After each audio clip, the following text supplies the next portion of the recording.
How do you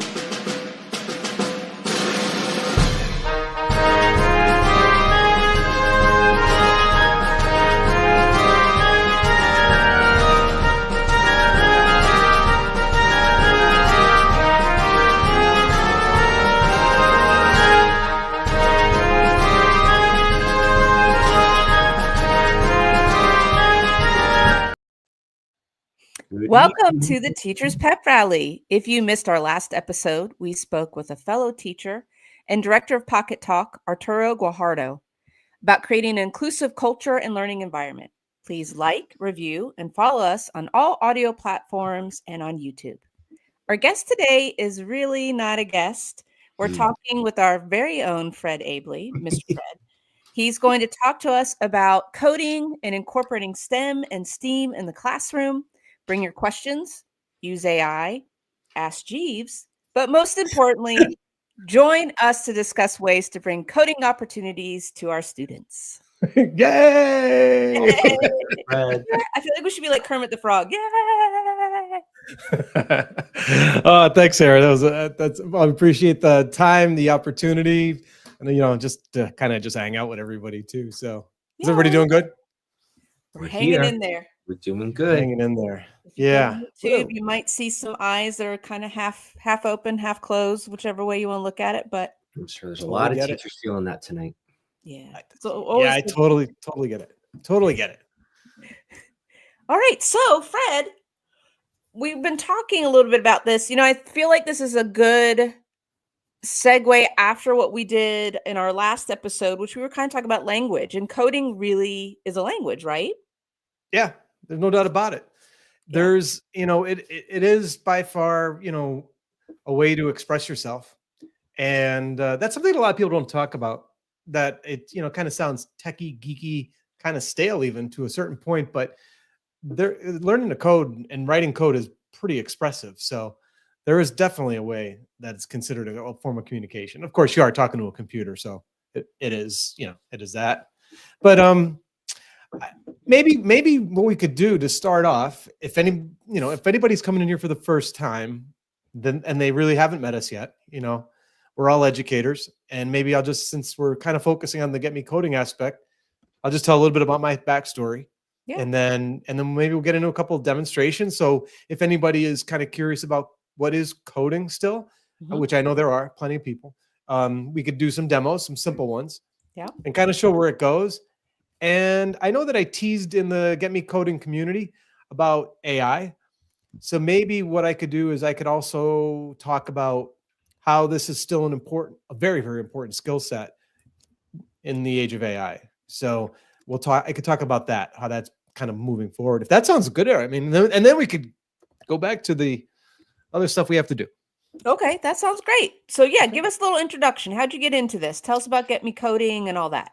Yeah, so my backstory has always been one of, I'm a child of 77. I'm a Star Wars 77 kid. I saw Star Wars. I thought it was the most inspirational thing ever. It was a rough summer for me, having lost my dad, but I felt like I needed to attach to something. And I think Star Wars was a thing, as a 9-year-old. And looking at that, seeing space, maybe it was a little bit of escapism for me, trying to, get out there. But I was really inspired by all the tech. I thought it was really cool, spaceships, robots, or, droids, actually. But I thought all that was really neat. And that was really the beginning of the era, too, where we were starting to see PCs appear in the home. And even though they were really expensive, there were some smaller ones. And my mom was one of those people who always felt like she can have an educational device in front of me. So I had a computer.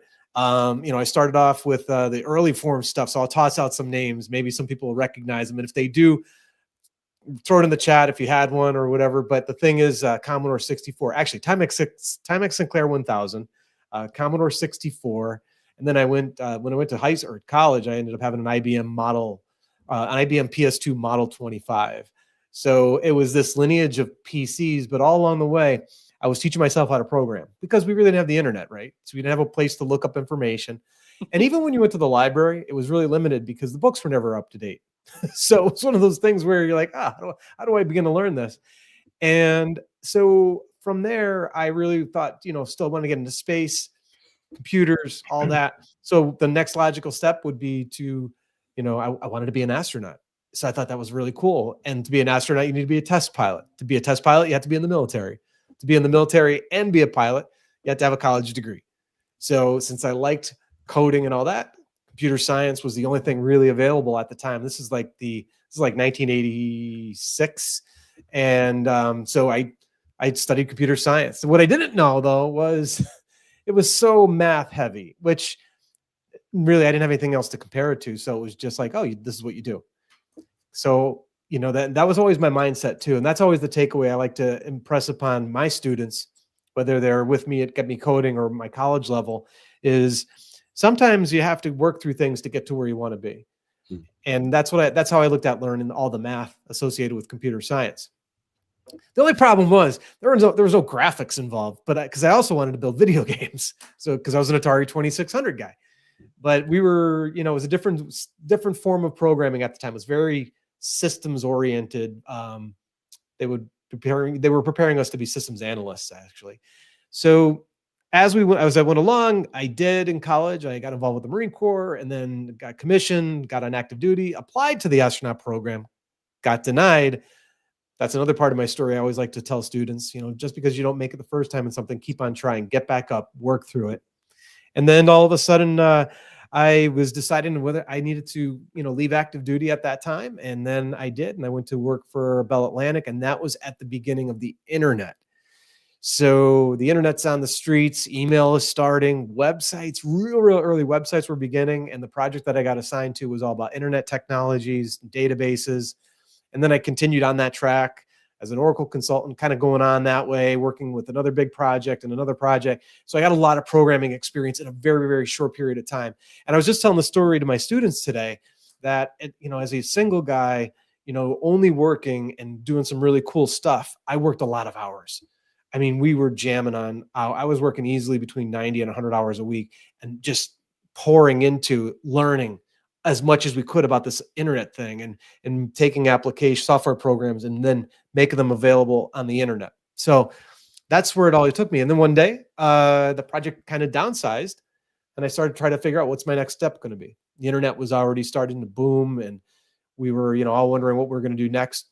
And I had a real serendipitous type of experience where I drove to my old computer science professor's office at one of my campuses. And his light was on. It was in the evening. And to this day, I always say, I don't know why I drove back that evening. I just went there. And when I went there, he was there and we started to talk and he said, would you like to teach a class? And I said, what is it? And he said, it's MIS 103, which was Management Information Systems at the time. And I said, what's that? And he said, Advanced PowerPoint. And I said, that's a thing? So so it was a course teaching, at that time, we called them adult learners. Now we call them non-traditional students. And so it was so cool. It was so much fun. The class was packed. There was 24 students in the class. Everybody was motivated because they were all trying to reinvent themselves for job opportunities with this thing called the internet. We had carpenters, we had electricians. It was really funny. We had carpenters and electricians and all the tradespeople coming into tech. Now today, it seems like it's kind of flowing in the opposite direction. So something to be, I think, learned from that. And anyway, I did it. And then after the end of the term, he said, did you like what you do? I loved it. He said, how would you like to teach for us full time? And I had the credentials at that time too. So I said, sure. I threw my name in the hat. And then I've been there now for 26 years teaching. So, while doing that though, I started to observe the deficiencies of STEM. STEM, we started to realize that we weren't producing enough people with these tech skills as we moved into this era of digital presence, the internet, apps, smartphones, all this stuff. And we weren't producing enough people who, one, had the ability and two, had the interest, I guess, into pursuing these. Now, granted, we always have that 10% group moving through, but there was really a need for more and they weren't there. But I got involved in teaching kids camps, coding for kids, 8 to 12-year-olds. And it was a lot of fun, but I was really I had to do it for my employer and it was okay. It was good. But then I really wanted to do more, but on my own, calling my own shots. And that's how Get Me Coding got started nearly 10 years ago. So now here we are. We're kind of rolling out. We're getting ready to roll out more courses, do more things, but it looks like it's changing. There's some things that are changing. So we're trying to figure out, how do we evolve into this next phase of tech? And I'll share that maybe a little bit later on, and then I'll go from there. But that is my story, as how I got here. Wow. There's some things I didn't know. Right. Oh. Yeah. It's a fun story, and I'm proud of everything that I've been able to get to this point. Yeah, but it's never dull. That's for sure. That is So, for sure. Yeah, so that's where I am now, and I'm not looking to slow down with anything. I still get excited to empower young people. I think that's what it's really about. There's whether or not I don't believe that everybody should learn. Well, let me back up. I don't believe everybody needs to learn how to code or has to be a programmer. That's not what the goal of Get Me Coding is. It's more about building confidence and also creating options. Because I think coding is a skill like others skills that we learn in school. And I think that it's more necessary now than ever before to be able to think logically. And I think learning how to code is one of the best ways to achieve that. I think learning music, Pete, I think it's another way that it could be achieved. Obviously, expressiveness through writing, Aaron, in your area, I think that's all part of it. But I do think that that's a major part of it. And then one of the things that I like to think differentiates Get Me Coding from other things is I bring kids in, and I'll be able to show everybody here that we go with a simple tool for, we lower the bar. One of the things I always was striving to do with Get Me Coding was to kind of get over this stigma in a way that only the geeks and those who love math deserve to be programmers. And I've been doing this teaching now for such a long time. I do think that there's a need for that type of person, who loves math and they love hard science. But I don't think you need to be that way to begin learning to code. The tools have changed. The languages have changed. Yeah. So, I mean, you all know I'm more of the humanities side of things. It's just easier for me to grasp and grow in. Math was something that I always aspired to be better and better at, and it just isn't my thing. But yeah, I started coding at a pretty young age and had no difficulties, even though math was a struggle for me. So yeah, I would definitely say don't let that be a barrier for learning it, for sure. Yeah. Pete, did you ever have a chance to explore coding when you were in school? I have not. Zero. I'm excited. It's interesting because that's the one thing I've uncovered over the years, depending upon what generation we all come from. Now, what has happened now since Get Me Coding started is obviously I'm going to call it a crusade, because that really does feel that way with STEM, science, technology, engineering, and math, or STEAM, science, technology, engineering, arts, and math, or STREAM, science, technology, religion, arts, and engineering, arts, and math. And then now I'm hearing of SEAL, right? So in Pennsylvania, we have SEAL, which is science, engineering, arts, and languages. So there you go, Aaron. So we're seeing it out there, but it feels like we've poured a tremendous amount of resources into building STEM-oriented programs. And what I've observed through a lot of interviews, most importantly, last fall, I did a lot of interviews of folks in STEM, administration, teachers, parents, kids, and it's all over the board. I know that there's some state standards, but I pick up more on the fact that there are people teaching STEM activities without STEM backgrounds. Yep. So it's the history teacher, it could be the gym teacher, it could be the phys ed teacher, it could be somebody else. And my biggest fear with that is if you're not, well, it's like anything, right? If you're not taught by someone who seems to be inspired and excited by it, it could potentially put out the flame of interest and and douse their curiosity. And I kind of feel like that's it. So what I'm trying to find out, and I may start this, and I would love to hear from anybody that's already doing this or would like to collaborate on this. And that's, I would love to be able to measure, have we been successful? So we've been putting a lot of money in for at least 7-8 years, maybe. Are we getting the outcomes that we expected? And I don't know. I don't know what that answer is. It'd be interesting too, because you'd have to categorize that in what areas. So I would say, at least in the schools that I get to observe and see, I know like the science in the medical and health industry, I would say yes. Like I've Hmm. seen leaps and bounds over the last 20 years in what's Okay. being offered in classes and what students are able to. Now, computers, I don't know, I don't know, because I think that it's been ever changing. So it'd be interesting That's to kind of yeah. see like how everyone's been able to keep up as best as they can. So I think Yeah. that's an interesting question. I was going to tell you, we have some specialized schools here in Georgia that that's all they are, and that's all that they focus on is STEAM or STEM. And so the history, the English teachers, like if I was in a classroom and teaching at one of those schools, my lesson plans might look different than it would in like the traditional class, Yep. schools, right? So I might be working on using actual manuals for things, or even coding for them to show me their understanding of literacy and meeting Right. those reading standards, because it'd be a lot of cross collaboration with this, the STEM certified teachers that are teaching whatever areas those kids are in. Hmm. Interesting. Yeah. Oh, that's interesting. Yeah. Yeah, I think it's something somebody should be doing, right? I mean, especially if we are pouring in a lot of resources and time and energy. And now it's changing. So it's like, how are we going to adjust? That's going to be an interesting. I think we're all trying to figure that out right now. Sure. So yeah, and so that's really what it became. Creating courses for students and young people online. I've done in-person sessions through Get Me Coding, and I thought I would share the website here really quick. I'm gonna pop this into here. So hold on, I'm going to pull up the other one. Where did I put it? Oh, there it is. I think I have to share out my other site here. Hold on, I'm sorry.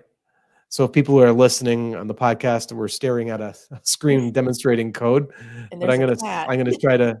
It's a cat on the screen. He's mocking. Yeah, that's a cat. Let's see. I'm just going to pop over to the screen so I could just kind of walk through something here. There's something else that's starting to emerge too in this discussion where we are with technology today. So we all are aware of these STEM skills, which are I think are like kind of like hard skills. Would that be right? Let's see. There we go. Did it come up? There it is. So this is the Get Me Coding website. So getmecoding.com is where you can come in. It's the entry point for, exploring what I offer from blogging. We put out a holiday gift guide to help parents or any gift givers to figure out what they should pick out. I give some recommendations. I evaluate and review a number of STEM oriented toys and learning coding toys. They're robotic type things where you program them to behave. So you learn about programming, you learn about robotics. So I do a lot of those reviews in the blogs and also on the YouTube page.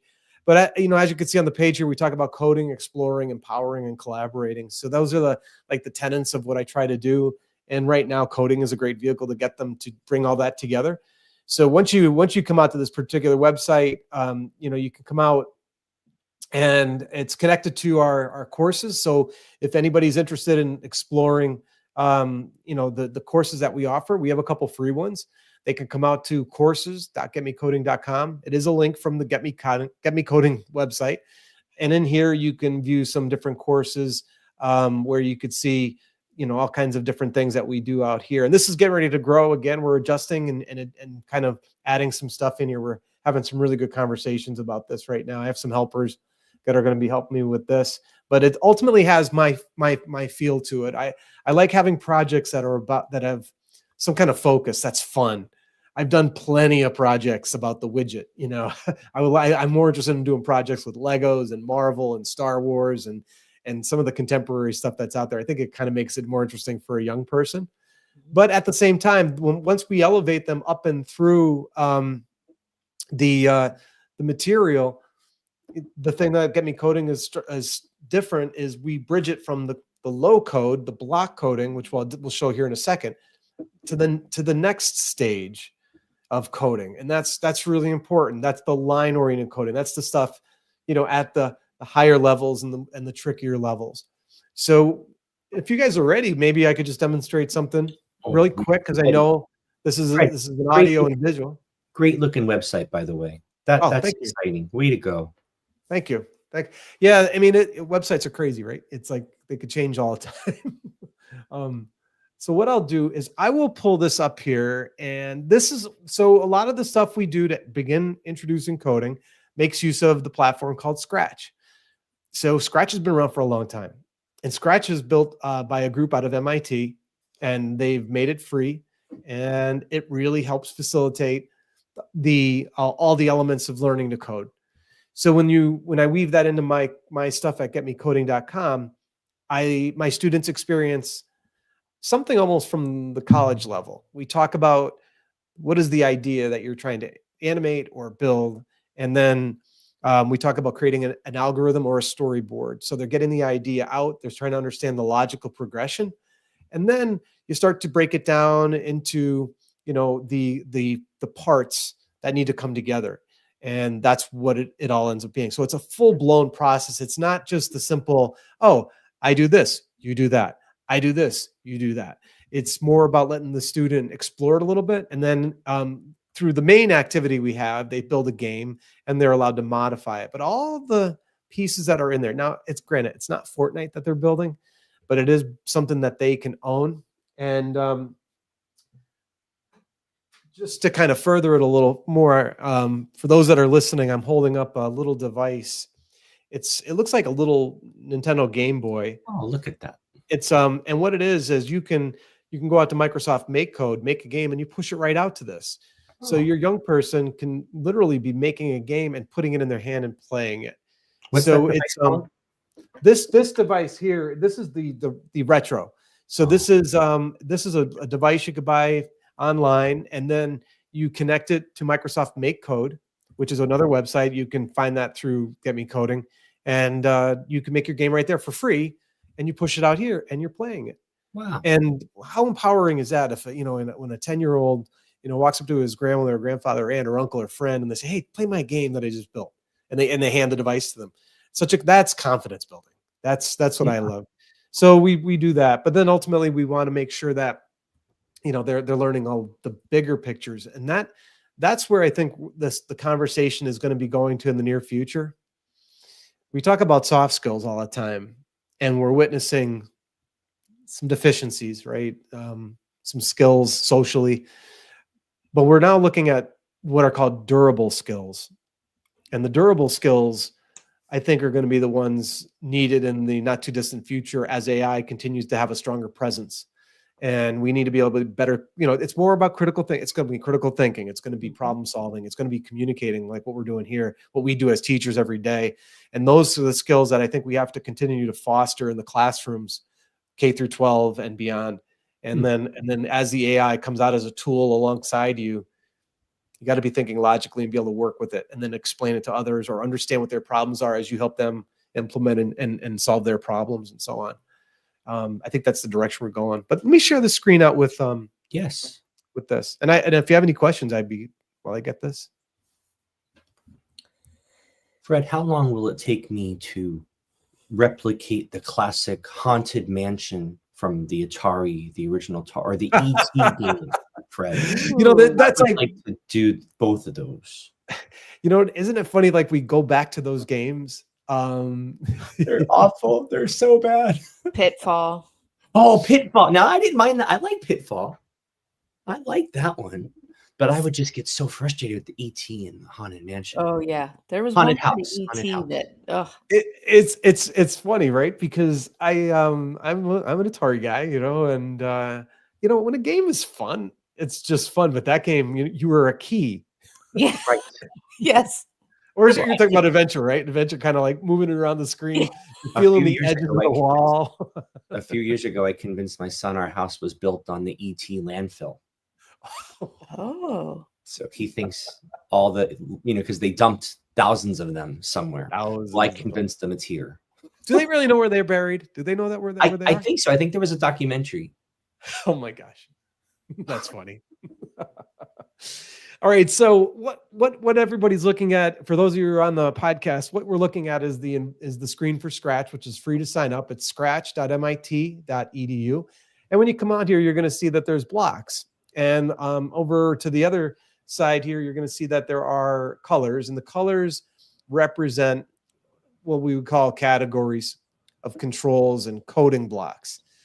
So variables, operators, sensing, control, events, sound, looks. So to make something move, and when you look at this is like an IDE or a software development kit, an SDK. So that's the professionals call them. But to a young person, it's a canvas, and it's a place where you can build things. So the main character that you get to interact with is a sprite called Scratch, the cat. So there's a cat on the screen. It's a graphic. It's a two-dimensional graphic. It's not 3D. Like I said, it's not like a Fortnite type thing that a lot of the young people are always playing. But in order to control anything that appears on the computer, you need to give it instructions. Instructions are software. So software programs are instructions that tell the hardware what to do. Then when you want the hardware to continue to do other things, you have to continue to add to those instructions. Now, with this particular software tool, the software instructions are represented by blocks.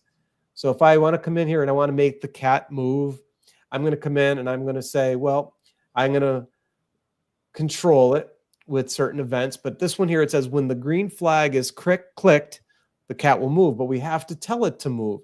And that's the one first thing that you're introduced to when you do programming, especially to a young person. You have to get them to understand that everything that happens, everything that's happening in your favorite game, somebody is to tell it what to do.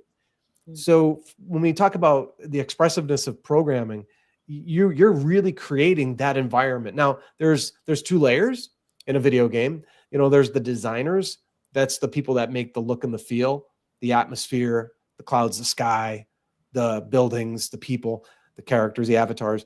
And then there's the developers. The developers are working on the programming code that's underneath all the look and the feel.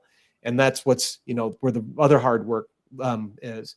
So this gives them, the students, an understanding. Oh, everything I have to do, I have to tell them to do. So like right now, if I were to ask you to explain the steps to a robot to put peanut butter on bread, a slice of bread, what would you tell it?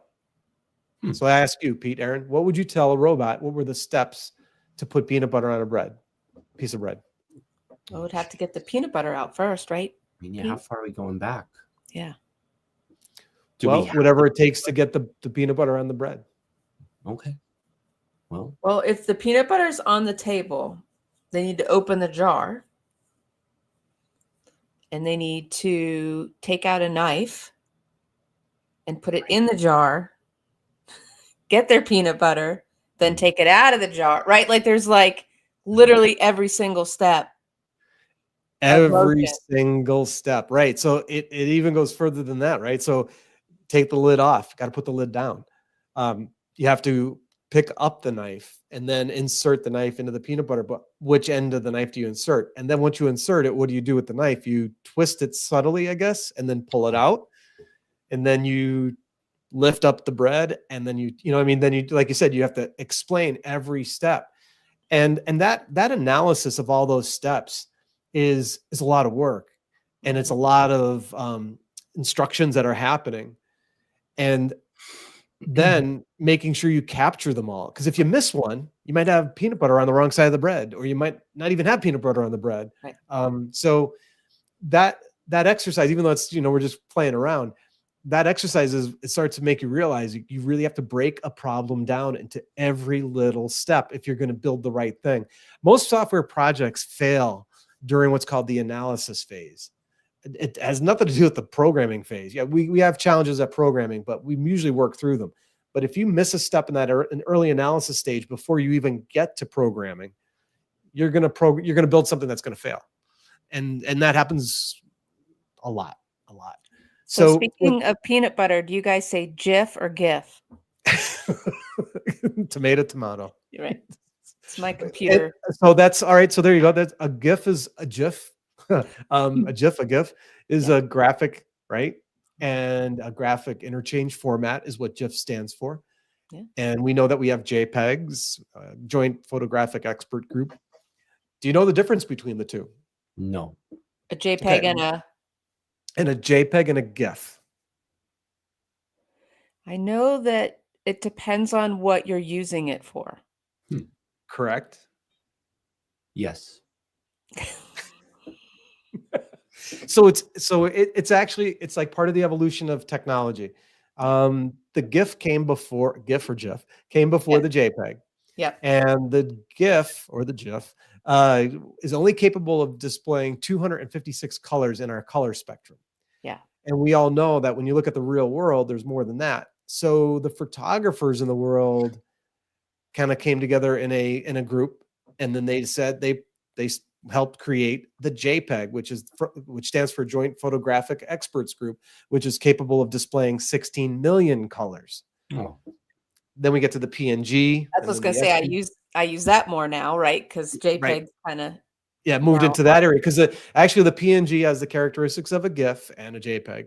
And the characteristics of a GIF is that you can make them transparent, which is a whole. We can talk all night about graphics. So if Keith Groshans is listening, right, I can hear him rolling in his well, not roll, just rolling around. He'd probably be rolling around anyway. In his backyard pool. Right. So anyway, with getting back to this now, if we want to make Scratch move, we have to specifically tell them. So we could say move 10 steps. So we drag that block in. So this is really saying, scratch the cat, move 10 blocks. Now it says when green flag is clicked, you come over here, you click your green flag, and you're going to see the little scratch the cat move. I click it again, it moves. All right, wonderful. Where programming really harnesses where the power really gets harnessed is through automation, right? Making steps happen on their own. In order to do that, we get into what are known as controls, and these controls can be something known as loops. So in this case here, this kind of looks like an alligator's mouth. It says repeat 10 times. Well, what you're going to do is you're going to connect the blocks. You're going to say, what do you want to have happen 10 times? Well, I want to have it move 10 times. So it's going to move 10 steps 10 times. It's going to, what this is now known as a loop. One of the most common logical constructs in every programming language, from Java to Python to Perl to C Sharp, whatever. Now, when I click the green flag, he moves a little further.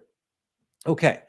Well, we all know that that's great, but can we do something where it's a little bit more, involved? And one of the things that, just checking on something here. One of the things that we have is it's not in the sensing area, but it's in the motion area. And it says, if on edge, bounce. I'm always on edge. That's why I'm always bouncing. So now what I could do is I could bring that in, and I could just slide it into my loop. So now when it's walking through here, it's saying repeat, move 10 steps, and then checks to see, did it touch the edge? Because if it touched the edge, then bounce. It does. If it doesn't touch the edge, it keeps on looping. So this is known as an if then else. So that's another major logic construct in every programming language. So a lot of people take a lot of these block coding tools and like, they're just learning block coding. Oh yeah. And you're not going to build an enterprise software program with enterprise, meaning a company-wide program with it. But for someone beginning to learn code, you're just seeing two of the most foundational ideas that's carried forward into any language that you ever study. And that's really important. So now when you have these in there, we click the green flag, and what we'll see it moving. Now, I'm going to bump this up to, say, 100 steps. I'm going to repeat it 100 times. And now on the screen, we have the cat. He's bouncing back and forth, and he's sensing the wall, and he goes back. Now, there's other things we could add in here to change the colors and change that. But just in these little blocks right here, we've achieved not only did something move on the screen, we also covered 3 major programming concepts, and those being a loop, an if then else, and also just touching and interacting with a graphic or a sprite, as they're called. So that's what the Scratch Wow. tool does, and we build a lot of stuff on that. That's really cool. I mean, it's building the foundation, right? Yeah, yeah. I mean, and there are other tools out there that do this, but and this is just scratching the surface of this particular tool. There's Get a it. lot of really neat things you could do with this. Some people really have figured out how to take it further. So if we were to take this a little bit further ourselves here today, like, okay, so what if you have a young person who says they did this, done that, let's move on.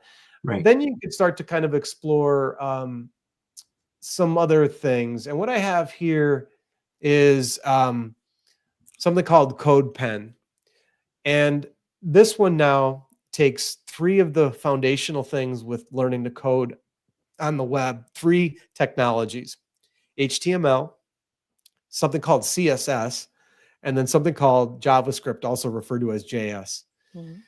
So we've seen websites since 1997, 1996 or so, and they're all built with HTML. So what this particular website allows you to do is test out code, learn code, and so on. So if I come in here and I type, this is a web page, it displays, it displayed it here on the page, and that's it, just simple text. Now, if I wanted to apply what are known as HTML tags, all right, I'm just going to show you one second. I'll explain it in a second. I could say H1 Yeah, make it a header. and make it a header, correct? Right. So it just changed the size of the text. So HTML is what's known as a markup language, and it's one of the older languages, but it's not a programming language. It doesn't have any logic like we were just doing with creating a loop to make Scratch the Cat move. It has to be told what to do. Well, sometimes people don't want to, tell anything what to do. So what I have here is, I'm going to, just for the sake of time, I have a couple of things prepared. I'm going to just show you. This is, if I wanted to have say a button appear on a web page, I'm going to paste this code right in here, and this will display, it says, click the button to see a fun fact. So over here on the left, for those of you that are just listening on the podcast, I put some HTML in the one window, and I could see that there's the H1 tag that we just made. Mhm. But then there's another tag. Tags are just, we'll call them hints. Yeah. They tell or give an idea to the web browser what should happen, how to display it. So this is saying button on click, show some fun fact. Doesn't really sound like any kind of anything that makes sense. And then it keeps on going and it closes out that. Now, to make this look a little bit better, I'm going to quickly apply what's known as CSS, which stands for Cascading Style Sheets.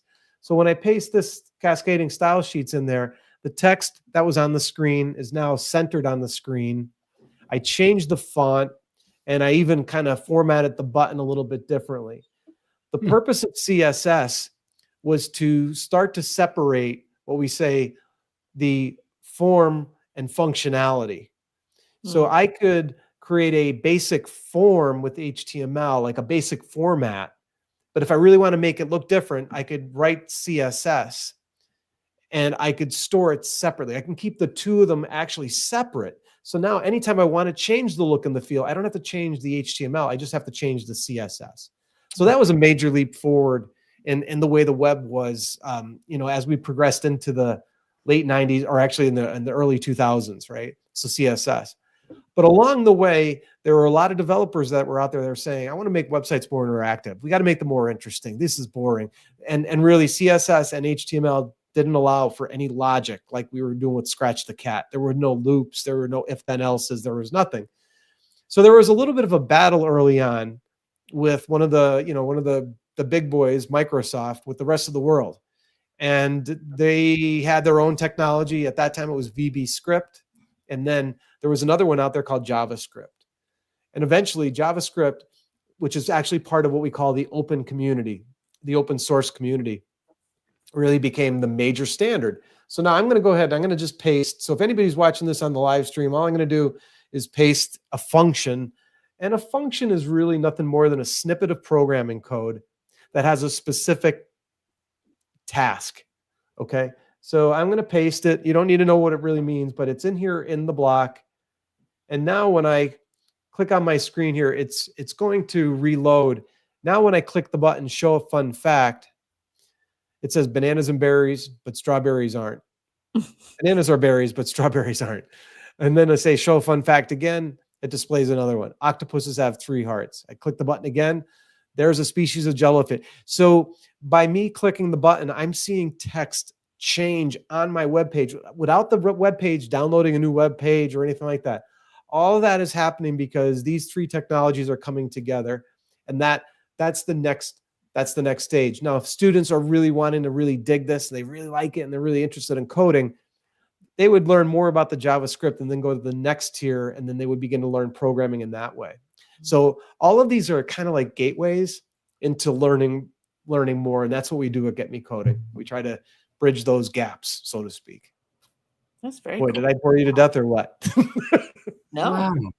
So Fred, this is the next step. Once we go off of Scratch the Cat, this is where you would recommend somebody to continue? Yeah, I think what's neat about learning this stuff in particular is it's visual. It's still visual. Like Scratch the Cat is visual.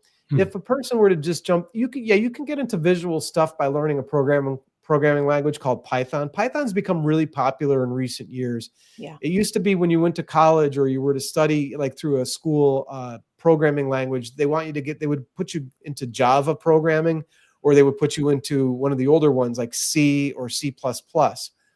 Very powerful programming languages, very popular programming languages. But Python is being now woven in more and more into what we call the Computer Science 101 courses. And it's because it's a little bit easier to learn. It's not as structured or restrictive. And it does have a little bit of a visual element. So I would always suggest, if you're going to take the next step, probably Python is the next best step to go with. And then you can kind of go from there. Wonderful. But this is a great way to go. But learning JavaScript is definitely what's nice about JavaScript and CSS and HTML. You're learning it. I'm using CodePen.io. You can learn and do stuff right here for free. It doesn't take any extra software. But with a tool like Python, you have to do some certain things. You have to set up certain things, or be on certain specific websites. But there's certain things you have to do in the background that gets a little bit more technical. And I'm not trying to say anybody shouldn't do that, but there is it's a little bit more rigorous to get it to what you needed to do. Interesting. So I guess just to wrap up where I think this is going, Aaron, you want me to talk a little bit about? Yeah, please go ahead. So there's a big discussion going on, and we're all watching it. What can the AI do? And, can it write code for us? And the answer is yes. So we're all trying to figure out, is it going to take jobs? Is it going to replace us? And when ChatGPT hit the streets a few years ago, not that long ago, 2022, right? Or 2023, it was making a lot of mistakes. And then now when you ask it to program something or produce some other kind of code, it's not making as many mistakes. And now there's, the big announcement that was like the shot heard around the world was the announcement of DeepSeek on Friday. Mm-hmm. And there's a lot of issues with that. There's a lot of smoke and mirrors and a lot of confusion over it. But the bottom line is it does generate better programming code. One thing I always tell my students, though, is the one thing that I think is kind of fascinating is you still have to understand what the problem is that you're trying to solve. And I think that's the thing we have to keep in focus, is that programming languages it's a tool. Like a shovel is a tool. Like a steam shovel is a tool. And they're really no good if you can't apply them to something, like to make something, to build something. And the same thing with programming languages.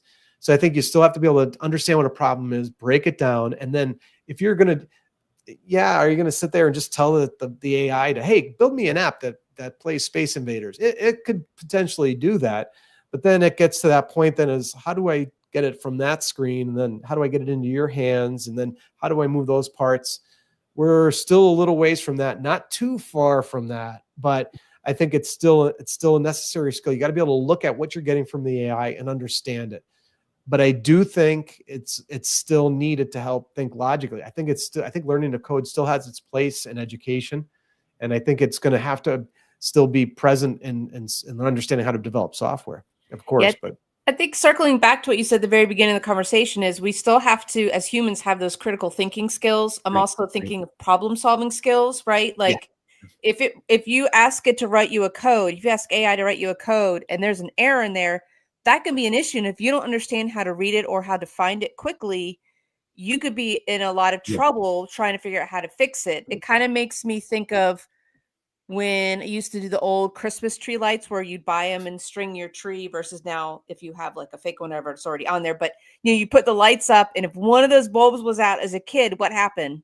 Right. The whole thing. Right? They're all out or half's out, and you had to try to sit there and figure out which bulb was Right. out to fix the whole thing. And it kind of reminds me of that. There still has to be some hard skills you need to understand to be able to. Yeah, and it seems like for the near term, and there's so AI is existing in many forms. There's the chatbots that I think get everybody's attention, well, a lot of people's attention right now.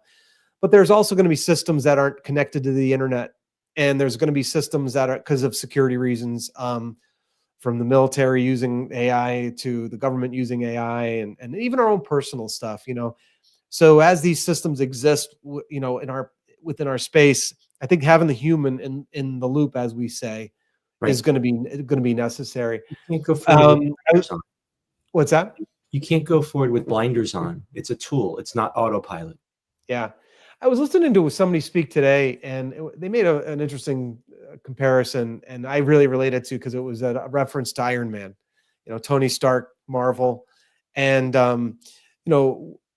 we may have Jarvises in our pockets in the very near future. But the one thing that if you notice the way it's managed, Tony Stark always had the ability to hear what the AI was saying, but then say, "I'm not doing what you're doing. I'm going to do it my way." And I think that's where we still need to be, and that's where we're going to be for a very long time. Because there's also another concept that floats. It gets floated because I think that's what CEOs want to do because it creates buzz, and that's pursuing AGI, the general intelligence. And they're all over the board on that.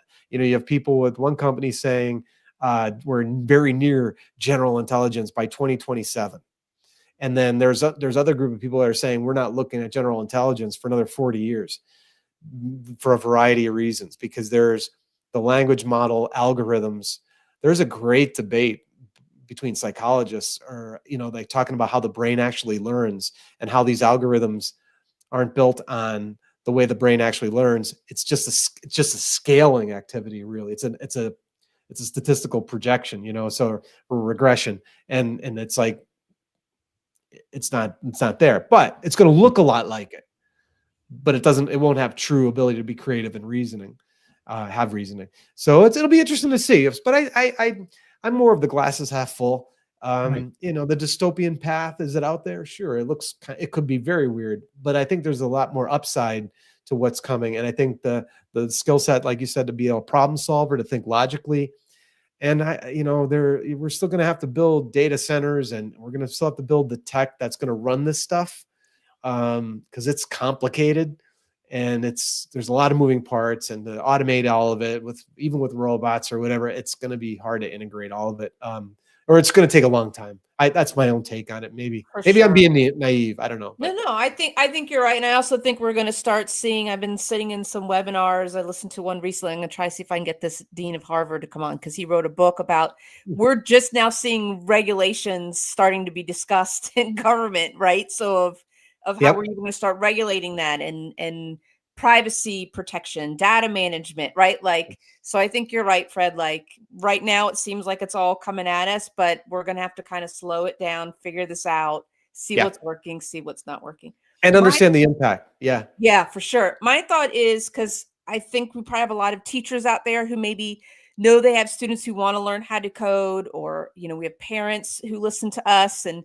kind of get some guidance if they want to have their kids to start learning how to code. How can they reach out to you? I mean, obviously through the Teachers Pep Rally community, please, but specifically if they want to get straight to you or check out your coding lessons, how do they do that? Yeah, I would love it for anybody to reach out to me with any questions. Teachers, if you have any ideas, maybe you already have a background in coding and you're just looking to bounce some ideas off of me, or flesh out some ideas. reach out to me, you can reach out to me at fred@getmecoding.com. You can find me at getmecoding.com. And the courses are linked to from that website. I'm on social, Facebook at Get Me Coding. I'm sorry, on YouTube at Get Me Coding, and on Instagram at Get Me Coding. So it's all standard across the board. But my email address is fred@getmecoding.com. And of course, like as you said, you can always find me here at the Teachers Pep Rally, where I'm surrounded by some great co-hosts, and we're always talking and having great conversations. So it's always fun. So great. And Pete, where can everyone continue the conversation with us? Hey, you know what I was just thinking? It's our 122nd episode, and you look back on our library of shows, and there's really such a wealth of knowledge. There's so much information, resources, advice, anything, anybody listening to help them be their best selves in the classroom, out of the classroom. You know, maybe somebody's out there looking, they want to get off social media for a little bit. They want to get away from some negativity. They want to chill out and learn something new. Go through some of our old past episodes. Let us know what you're liking, what you're learning from. Let us know what you want to hear us do next. We're going to have episodes coming up highlighting Aaron and myself. And gosh, Fred, it was so great to revisit the Get Me Coding story. And I hope everybody takes advantage of the wealth of knowledge you have to offer. So we have, we're on Instagram, we're on Facebook, we're on YouTube, and wherever you're listening to us, please leave us a review and also subscribe. We really appreciate it. Definitely. Yeah. Thanks, Fred. This was really great. I learned a lot today. Well, I appreciate being here, and let me share a little bit, and looking forward to our next meetup here with our next guest. Good. All right, Pete, we got to go. Let's go code some robots. That's it. You're taking over.